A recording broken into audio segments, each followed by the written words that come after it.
नमस्कार और स्वागत है आप सभी का आपके favourite car and bike show जिग्निशन में। मैं हूं आपका होस्ट सैम। आज के प्रोग्राम की शुरुआत करें उससे पहले एक नजर डाल लेते हैं कि क्या खास हम लेकर आए हैं आज आपके लिए। शुरुआत हम करेंगे यूनियन बजट 2017 के साथ। जानेंगे क्या हुआ असर ऑटो इंडस्ट्री पर। उसके बाद आपको ले चलेंगे मुंबई, जहां पर टाटा मोटर्स ने अपना नया सब ब्रांड कैमो किया लॉन्च। और आखिरी में एक क्विक रिव्यू ऑडी की RS7 परफॉर्मेंस का।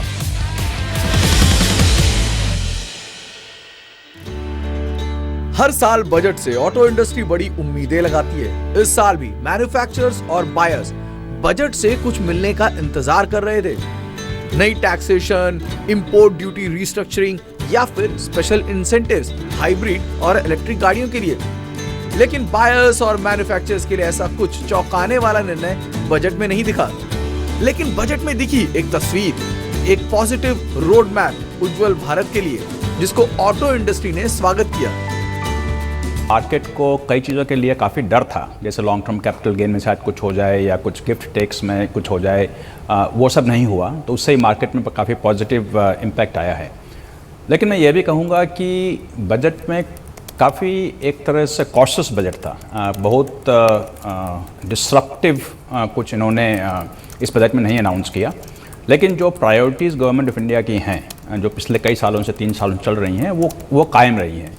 Rural, farmer, infra, youth, the governance, fiscal prudence, all of these things continue.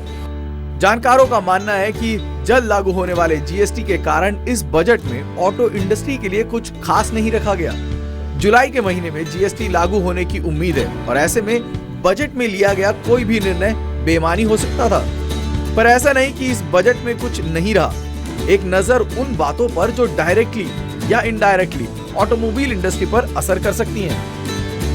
Cash transaction limit को अब 3 लाख कर दिया गया है, यानी कि अब गाड़ी खरीदने के लिए आपको करनी पड़ेगी पेमेंट ऑनलाइन या फिर चेक से। इस खबर का असर कुछ बड़े मैन्युफैक्चरर्स पर जरूर पड़ सकता है, क्योंकि रूरल सेगमेंट में गाड़ियां अब भी कैश में ली जाती हैं।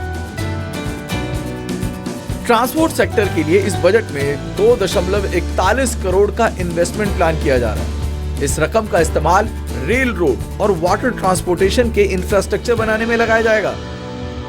नहीं, इंफ्रास्ट्रक्चर में तो पहली बार 3 लाख करोड़ का होकर अभी 4,71,000 करोड़ तक गया है। हमारा बजट बढ़ा है और मल्टी मॉडल ट्रांसपोर्ट हब की बात हुई है। इसके साथ एविएशन इंडस्ट्री के लिए नए एयरपोर्ट्स बनाने की बात हुई है। हमारा 22% ग्रोथ एविएशन में है। तो मुझे लगता है इंफ्रास्ट्रक्चर के लिए तो ये बजट बहुत बड़ा बूस्ट देने वाला है, जिसके कारण नया एम्प्लॉयमेंट पोटेंशियल निर्माण होगा और हमारे देश के लिए ग्रोथ रेट बढ़ाने में इसमें बहुत बड़ा उपयोग होगा। 2000 किलोमीटर से ज्यादा की नई कोस्टल रोड और नए हाईवे नेटवर्क को बनाने के लिए 64,000 करोड़ का प्रावधान भी रखा गया है। इंफ्रास्ट्रक्चर और रूरल इकोनॉमी पर फोकस रखने वाले इस बजट को कुल मिलाकर ऑटो इंडस्ट्री ने सही दिशा में कदम बताया। तो इस यूनियन बजट के बाद ऑटो मेकर्स ने राहत की सांस ली है। जीएसटी रोल आउट का जो शायद जुलाई या फिर सितंबर के महीने में हो जाएगा। उसके बाद कई सारे टैक्स एबॉलिश हो जाएंगे और एक फ्लैट 28% जीएसटी है जो कि कार्स पे लगाया जाएगा।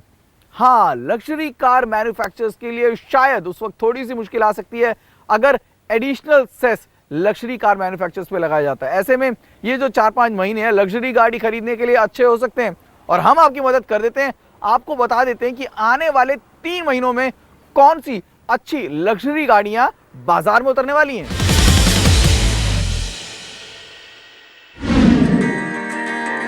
लग्जरी सेगमेंट में वॉल्यूम के लिहाज से नंबर 1 पोजीशन पर है मर्सिडीज बेंज और 28 फरवरी को लॉन्च कर रहा है अपनी नई ई क्लास। 5th जनरेशन ई क्लास पहले से बेहतर व्हीलबेस के साथ भारत में उतारी जाएगी और इसमें 4 सिलेंडर पेट्रोल और डीजल इंजन का इस्तेमाल किया जाएगा। डीजल में 3 लीटर और पेट्रोल में 2 लीटर के इंजन का इस्तेमाल किया जा सकता है।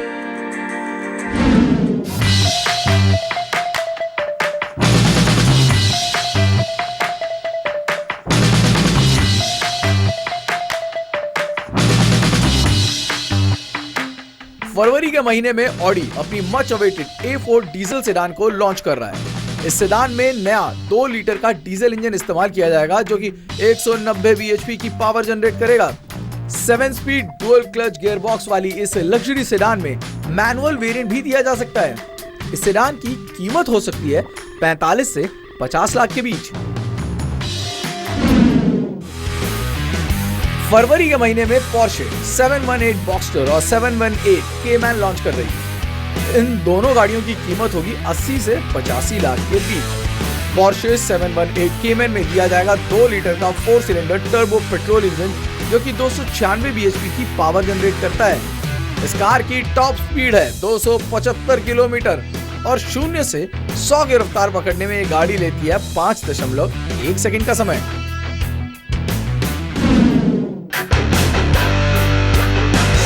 लेक्सस की इंडिया एंट्री भी जल्द पूरी हो जाएगी अपनी 3 गाड़ियों के साथ, जिसमें मौजूद है land cruiser based Lexus LX 7 seater SUV. Petrol और डीजल दोनों में इस गाड़ी को उतारा जाएगा, लेकिन शुरुआत होगी डीजल इंजन वाली गाड़ी के साथ। इसके अलावा एक के बाद एक लेक्सस अपनी बाकी 2 सेडान्स को भी भारत में जल्द उतारेगा। वक्त एक छोटे से ब्रेक का हो चला है, लेकिन ब्रेक पर जाने से पहले हमारे वो दर्शक जो कि ट्रैवल जंकीज हैं, नई जगह तलाशने की कोशिश करते रहते हैं, ऑफ रोडिंग के लिए जाते रहते हैं, वो अपने एक्सपीरियंसेस हमारे साथ बांट सकते हैं। जी हाँ, अपना वीडियो बनाएं उन जगहों के बारे में, अपने ऑफ रोड एक्सपीरियंसेस के बारे में हमसे बांटें, हम उसे बाकी दर्शकों के साथ बांटने की कोशिश करेंगे। आज हमने शुरुआत जो करी वो लग्जरी गाड़ियों के साथ करी है, लेकिन भारत जो है वो छोटी गाड़ियों का एक बहुत बड़ा बाजार है और हर नई छोटी गाड़ी जो लॉन्च होती है वो मार्केट में नया इंटरेस्ट जनरेट करती है। और अगर वो गाड़ी मारुति सुजुकी की हो तो इंटरेस्ट जो होता है डबल हो जाता है। यानी कि इस वक्त जो है हमें सबसे ज्यादा सवाल जो आ रहे हैं वो है मारुति की इग्निस को लेकर। ये इग्निस के कंपटीशन में क्या है मौजूद और प्राइस और स्पेसिफिकेशन चार्ट पर अगर नजर डालें तो कौन सी है गाड़ी बेहतर।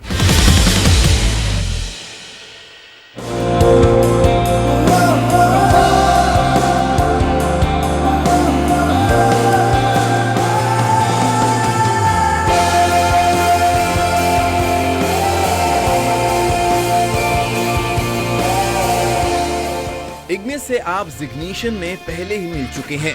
मारुति की तरफ से उतारी गई नई मिड साइज हैचबैक जिसे मारुति के नेक्सा प्लेटफॉर्म से बेचा जा रहा है। इस सेगमेंट में 2 ऐसी कार मौजूद हैं जो इसके डायरेक्ट कंपटीशन में जाती है, Hyundai ग्रैंड i10 और KUV 100।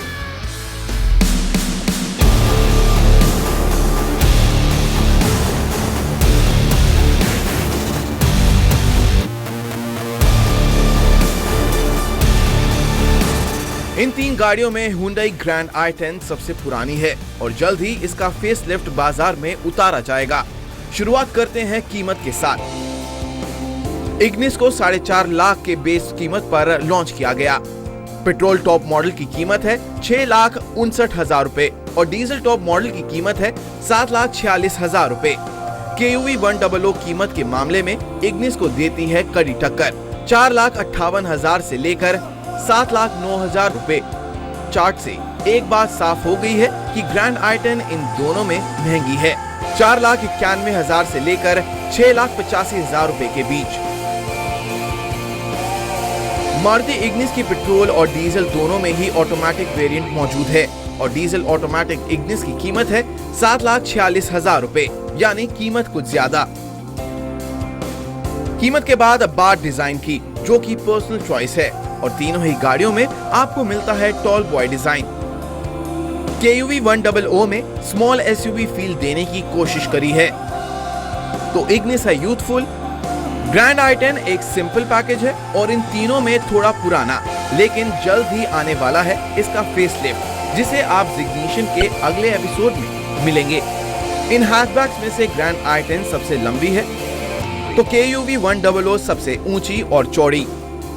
व्हील बेस के मामले में भी KUV 100 मारती है बाजी। Projector lamps, LED DRLs, alloy wheels, dual tone colour, ये है fully loaded Maruti Ignis, future ready और अपडेटेड। टच स्क्रीन को छोड़ दिया जाए तो KUV 100 में भी ये सभी फीचर्स मौजूद हैं। अब इंतजार है तो ग्रैंड i10 फेसलिफ्ट का। ये सभी गाड़ियां पेट्रोल और डीजल में मौजूद हैं। पेट्रोल में तीनों ही गाड़ियों में 1.2 लीटर का इंजन इस्तेमाल किया गया है और सभी गाड़ियां लगभग एक ही पावर जनरेट करती हैं, यानी 82 bhp।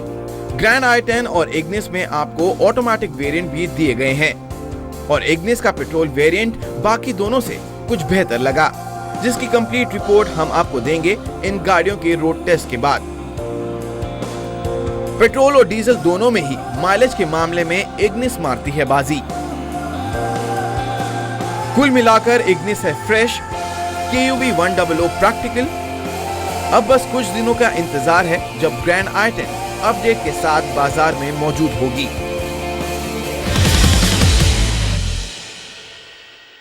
इस हफ्ते सबसे ज्यादा खबरों में अगर कोई भारतीय कंपनी रही तो वो थी टाटा मोटर्स और वजह थी नया सब ब्रांड टेमो।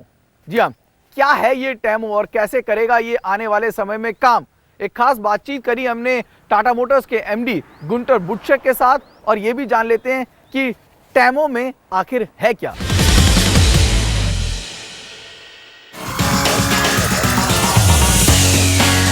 टाटा मोटर्स अपनी इमेज बदलने में जुट गई है।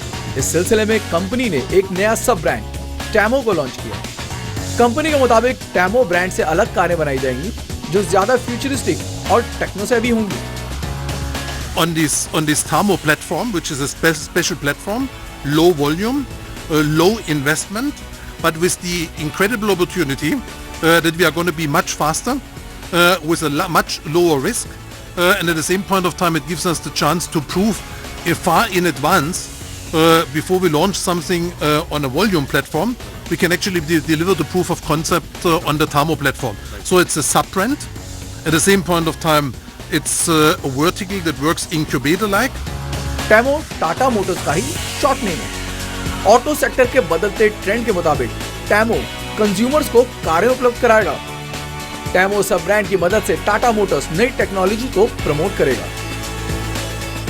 Passenger vehicle product portfolio is characterized by 6 different products / more or less 6 different platforms. At the same point of time, low volume, in an increasingly more competitive environment with more partners and more products getting into the market, where some of our partners enjoy the benefit to actually play the volume game and to actually launch new products on the basis of an already existing platform. This is actually drawn, something which we have actually translated into a strategy for Tata Motors to have in the future, effectively beginning as of 2018-19, only 2 platforms in place. On these 2 platforms, we actually going to provide a bigger variety of different top hats addressing more market segments, more milieus than what we are doing with the 6 products today. Tata Motors इस साल 7 मार्च को Geneva motor show में अपनी नई hybrid sports car को भी दिखाएगा।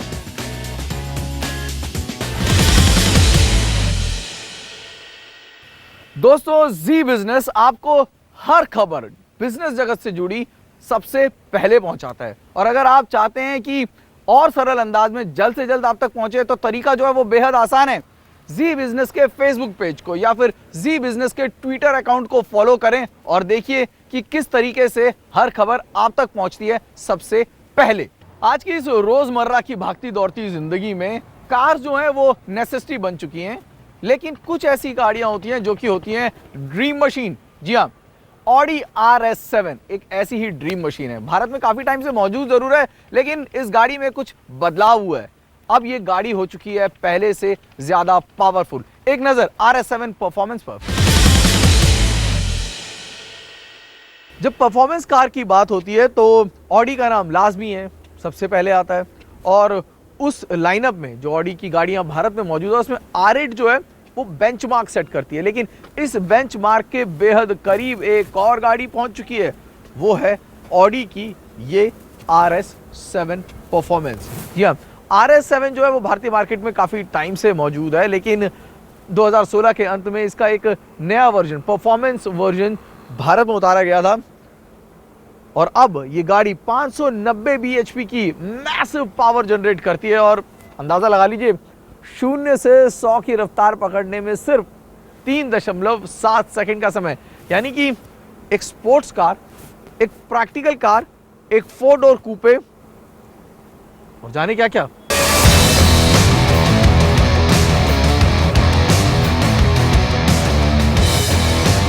बाहर से दिखने में आपको ये एक नॉर्मल ऑडी RS7 लगेगी, लेकिन 2 टन का वजन रखने वाली ये कार है सुपर स्पेशल। 4 लीटर का twin turbocharge V8 engine 596 bhp की पावर जनरेट करता है और इसे एक सुपर कार की कैटेगरी में लाता है। कुल मिला के ऐसी गाड़ी है जिसमें कमी ढूंढना बेहद मुश्किल है और ये वो गाड़ी है जिनको हमेशा आप एंजॉय करें वही बेहतर है, लेकिन जो पावर इसमें बढ़ाई गई है उसके हिसाब से कीमतों को भी बढ़ाया गया है, लेकिन बहुत ज़्यादा फ़र्क नहीं है। यानी कि अभी भी प्रैक्टिकली परफॉर्मेंस कार जो कि एक स्पोर्ट्स कार फील दे उसके मामले में ये एक बहुत अच्छी बाय है। ज़्यादातर लोगों की बाइंग लिस्ट में तो ना हो शायद ये गाड़ी, लेकिन हाँ ड्रीम लिस्ट में ये बहुत से लोगों को होगी, जैसे कि मेरी भी ड्रीम लिस्ट में ये गाड़ी हमेशा रहेगी। और एक प्रॉब्लम, एक नेगेटिव पॉइंट जो मैं इस गाड़ी के लिए आपको बता सकता हूँ वो ये कि this is a very addictive car. एक बार अगर आप इसे चलाना शुरू कर दें तो बेहद मुश्किल है कि आप इसे रोक पाएं या आप इससे अलग हो पाएं।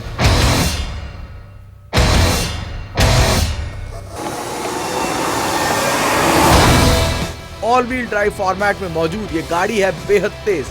0 से 100 किलोमीटर की रफ्तार पकड़ने में इस गाड़ी को लगता है सिर्फ 3.67 सेकंड का समय।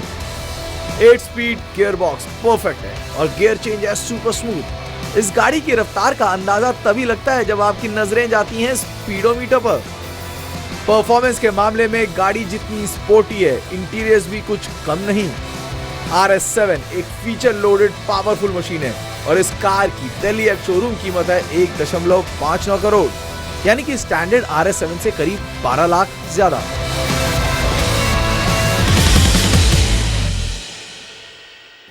हमारे लिए आप बेहद खास हैं और अगर आप हमसे जुड़ना चाहते हैं तो तरीके जो हैं वो बेहद आसान हैं। आप ट्विटर के जरिए, फेसबुक के जरिए या फिर ईमेल के जरिए हमसे जुड़ सकते हैं। अगर आपको ऑटोमोबाइल जगत से, अपनी गाड़ी से या कोई और परेशानी है किसी मैन्युफैक्चरर से, तो वो भी हमसे बांट सकते हैं। और कोई सवाल है तो वो भी हमसे पूछें, हम कोशिश करेंगे कि उन सवालों के जवाब आप तक जल्द से जल्द पहुंचा सकें। आज के इस एपिसोड में इतना ही। मैं सैम आपसे लेता हूं इजाजत। हंसते रहें, मुस्कुराते रहें, लेकिन ड्राइव करते वक्त सुरक्षा नियमों का पालन करें। नमस्कार।